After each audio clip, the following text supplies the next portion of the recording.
Coheed and Cambria is dropping a brand new album, Vaxis 3, the Father of Make-Believe. So naturally, we're gonna do what we do on this channel, and guess what one of the songs on Father of Make-Believe is gonna sound like before ever hearing it. Now, I'm a pretty big Coheed fan, as you know if you watch the channel, but I know two other huge Coheed and Cambria fans. Those are my friends Larry and Evan that are in the Coheed and Cambria tribute band, The Never Enders. And we figured we'd team up and do this together, using our extensive knowledge of Coheed and Cambria-isms that we will get to right now. The first one is guitar. I'm also like packing for a cruise while I do this, so bear with me. One of my favorite things about Coheed and Cambria is their interwoven guitar work, where typically you have a Claudio riff and a Travis lead that just intertwines together. So many classic lines like 10-Speed, Devil in Jersey City, Al the Killer, just iconic parts where the two guitars are working off of each other to create these really, really powerful moments. So we felt the need to do something like that. They may not be playing just... That's cool and all, but a lot of times Claudio will split it up and play like a cool riff based off these chords.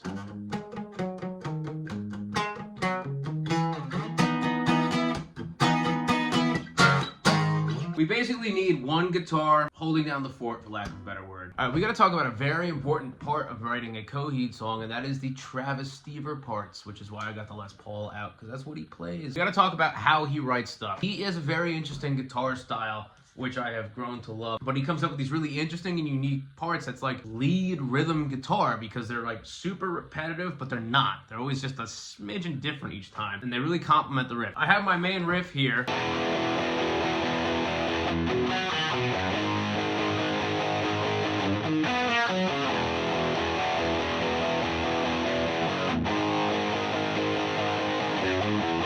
But now let's see what happens when we put a Travis lick in here. It's gonna make everything sound a lot fuller, sound better, a lot more Coheed.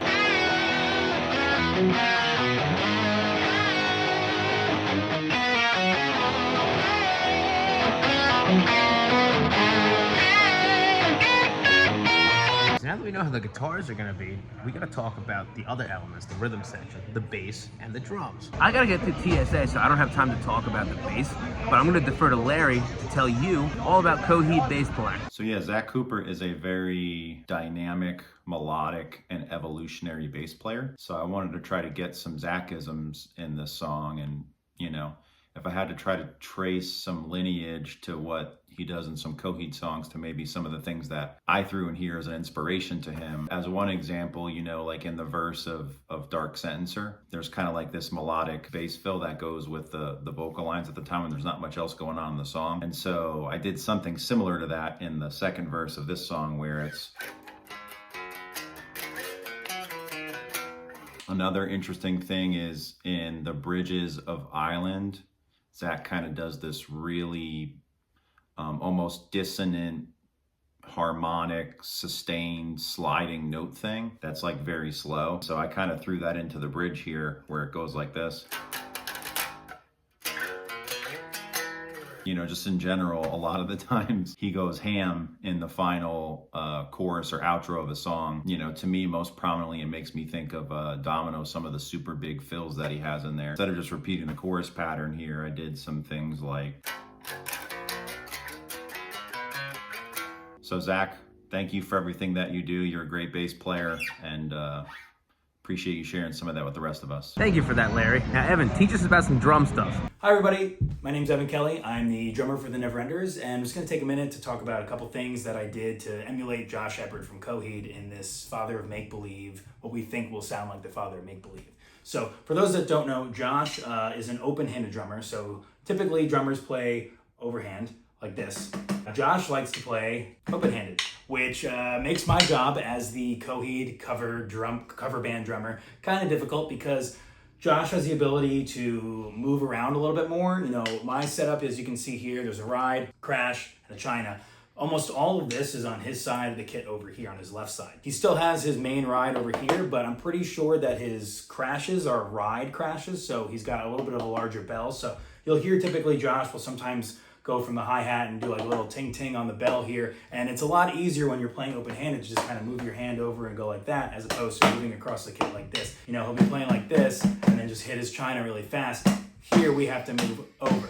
So there's a lot of things that he does even with his hi-hat and his snare, that'll like he's just more open and able to do certain things and move around than a traditional style drummer would be, because sometimes our sticks get in the way of each other. They shouldn't, but sometimes they do. Or you're moving, you can't do certain movements, or it's harder to do certain dynamics and movements. So Josh, in my opinion, you have an upper hand. He also loves to go like this. So you'll hear certain things that are like, I play them, you know, close-handed, but he accents the hi-hat a lot. The area is that the Travis part in the song, kind of strumming along in like the pre-chorus or something, I think it is. I am trying to complement and copy that because that's what Josh loves to do. He will follow certain dynamics of the guitar parts or bass parts or even vocal lines and just kind of accent them with harder hits. He's also a big fan of using double kick. And when I say double kick, I don't mean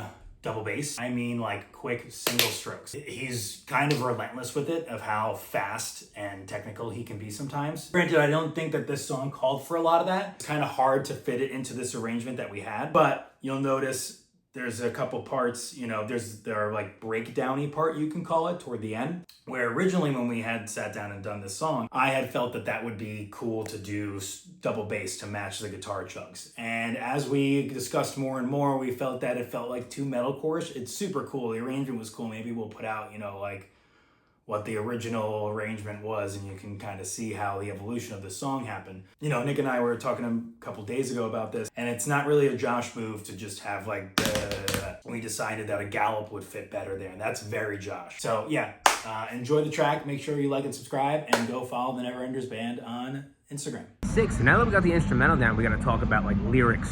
Vocal-wise, we need to do some cool things. We need to have a soaring chorus. That is a very crucial part of the Coheed song. The chorus needs to be like the peak of everything, and we need to emphasize certain lines. Now, one way we can emphasize certain lines is using harmonies. Claudio likes to harmonize a lot of his vocals. If you check out our Neverenders page, we post like some ISO clips, and there's just harmonies out the wazoo. So many harmonies. No, I would do, you can burn every bridge that you walk on. I'm not warmed up, this is gonna sound horrible, but then I would add on top of that, burn every bridge that you walk on.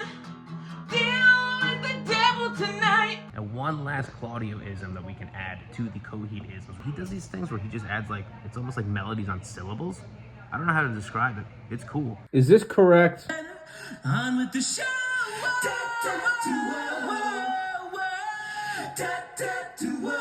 With all that in mind, this is our prediction as to what Father of Make-Believe will probably sound like. This is called Mother of Destroyed Doubt.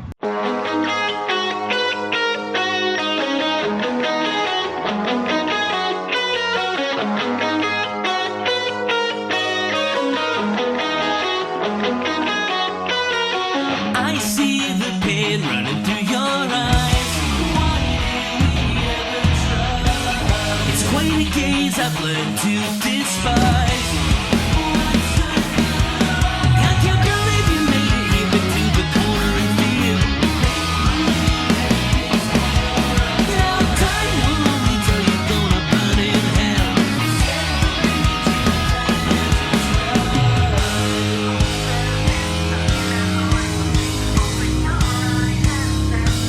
You can burn every bridge that you walk on.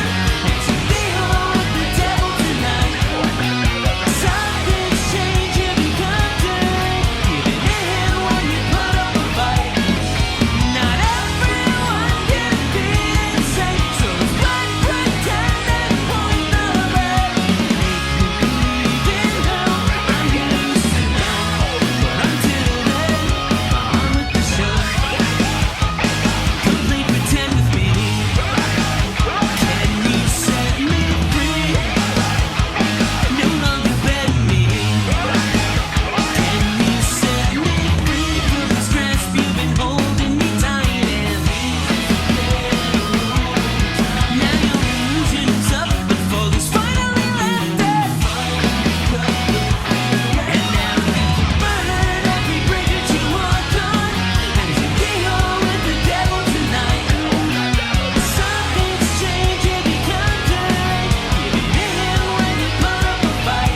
this. Do we think that's going to sound anything like a song off of Father of Make Believe? I guess we'll find out very soon. Time will tell if this is anything like a track off of the new Coheed album. I think we kind of got like a mixture of modern Coheed-isms with classic Coheed-isms. But what do you think? That's what matters. Let us know in the comments. I'll be on a boat when the album comes out, but after St. Paddy's Day, expect a ton of Coheed content, expect some covers, expect some lessons, all that fun stuff, both from here and on the Never Enders page. Actually, that's the one that you really need to go check out if you like all things Coheed. I've linked them below, and you can check out our Time Consumer cover, you can check out our Earshot Kid cover. Lots of fun stuff with the Never Enders. If you like Coheed, check it out. We do our best to do the songs as much justice as we can possibly can. And that's all we got for you in this. Hope you had fun checking out this video, and I will see you next time. Peace out.